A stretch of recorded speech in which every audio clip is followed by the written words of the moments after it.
Hello বন্ধুরা, আজ আমরা মাধ্যমিকের ABT test paper physical science প্রশ্নপত্র আলোচনা করব। দেখো পেজ নম্বর 32, বিভাগ গ। এক দেখে গ্রিন হাউস এফেক্টের জন্য দায়ী কে? ইনফ্রারেড রশ্মি। লিটার অ্যাটমসফিয়ার সর্বজনীন গ্যাস ধ্রুবকের মান কত? 0.0821। এবার দেখো কত মৌল H2O এর সঙ্গে 2 মৌল O2 এর বিক্রিয়ায় 4 মৌল স্টিম উৎপন্ন হয়। এটা হচ্ছে 4। কোন কঠিন পদার্থের ক্ষেত্রে প্রসারণ গুণাঙ্ক কত? এত। ওই পদার্থের দৈর্ঘ্য মান কত? তাহলে ডি হবে। এরপর দেখো সমান্তরাল কাঁচ ফলকের মধ্য দিয়ে আলোক রশ্মির প্রতিসরণকে মোট চ্যুতি হয় কত? 0 ডিগ্রি। এরপর দেখো 1.6 এ দৃশ্যমান বর্ণালীর যে বর্ণের আলোর তরঙ্গ দৈর্ঘ্য সবচেয়ে কম সেটি হলো বেগুনি। এরপর 1.7 পরিবাহিতাঙ্কের একক হলো ড্যাশ। পরিবাহিতাঙ্কের একক হলো mho.cm1। এরপর দেখো তাপমাত্রা বাড়লে অর্ধপরিবাহী রোধাঙ্ক কি হয়? বাড়ে না হ্রাস পায়? হ্রাস পায়। এটা হবে হ্রাস পায়। এরপর দেখো পরের প্রশ্নটি দেখো 1.9 এর প্রশ্নটি মৌল পরমাণুর প্রথমে একটি ড্যাশ আলফা বিঘটন ও দুটি বিটা বিঘটন হলে সৃষ্টি পরমাণুর ভর সংখ্যা হবে কত? এটা হবে তোমাদের 231। এরপর 1.10 কোন সন্ধিগত মৌল নয়। কোনটি সন্ধিগত মৌল নয়? Mg। ধাতব পরমাণু আয়নে পরিণত হওয়ার সময় ড্যাশ ত্যাগ করে? ইলেকট্রন ত্যাগ করে। এরপর দেখো 1.12 একটি রূপোর গয়না সোনার প্রলেপ দিতে হলে অ্যানোড রূপে ব্যবহার করা হয় কি? AU কে। এরপর দেখো 1.13-তে আয়রন পাইরাটাইটকে অতিরিক্ত বায়ুতে পোড়ালে যে গ্যাস পাওয়া যায় তা হলো SO2। পিতলের উপাদান হলো Cu+Zn। 15 থেকে দেখো এলপিজি এর সিলিন্ডার থেকে গ্যাস লিক করলে যে তীব্র দুর্গন্ধ পাওয়া যায় সেই যৌগের কারণে তা হলো ইথাইল মার্কেপটান।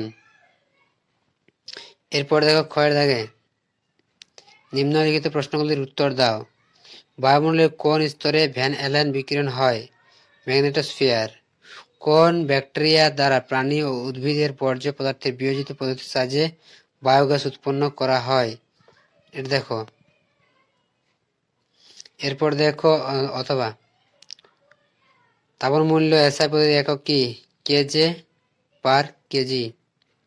স্থির উষ্ণতা নির্দিষ্ট ভরের গ্যাসের পিভি সমান লেখচিত্রের প্রকৃতি কিরূপ হবে? সমপরাবৃত্ত। এরপর এসটিপিতে 22.4 লিটার আয়তনের CO2 গ্যাসের অণুর সংখ্যা কত হবে? এটা হবে দেখো এখানে দেওয়া আছে উপরে C.0022 ইন্টু 10⁻23। এরপর দেখো পরের প্রশ্নটি ধর্ম হবে। পরের প্রশ্নটি কোন তরলের প্রকৃত প্রসারাঙ্ক গুণাঙ্ক?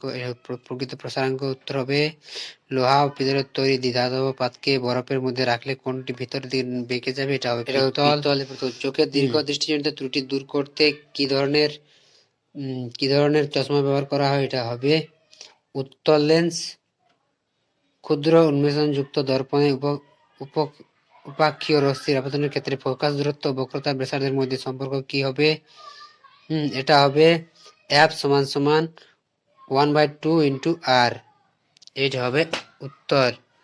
এরপর দেখো 2.8 এ বিওটি এককের সংজ্ঞা লেখো। এরপর দেখো বিওটি এর সংজ্ঞা।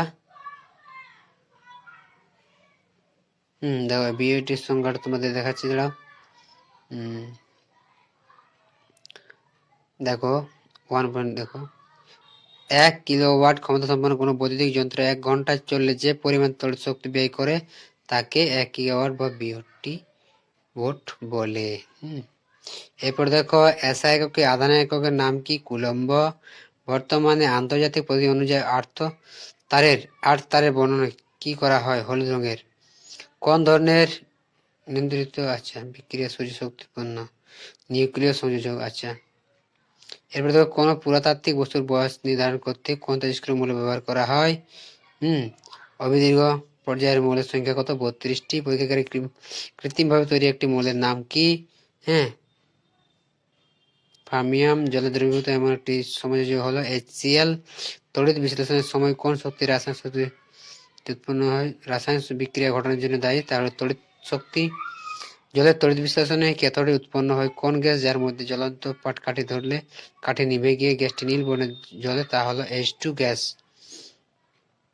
এটা হলো H2 গ্যাস। এরপর দেখো স্তম্ভমালা দেওয়া আছে। থার্মিট পদ্ধতি হলো লোহা। অ্যামালগাম হলো Na/HG। বায়োপলিমার হলো নিউক্লিক অ্যাসিড।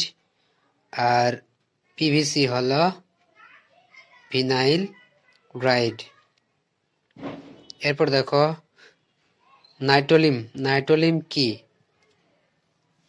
দেখো নাইট্রোলিম কি বা নাইট্রোলিম কাকে বলে? এটা হলো ক্যালসিয়াম সায়ানাইডের কার্বনের যৌগ। আচ্ছা, এরপর দেখো একটি আম্ল গ্যাসের নাম H2S। শৌচাগারে প্রায় গন্ধ পাওয়া যায় কোন গ্যাসের সাথে? NH3। শেষেরটা হবে HCl।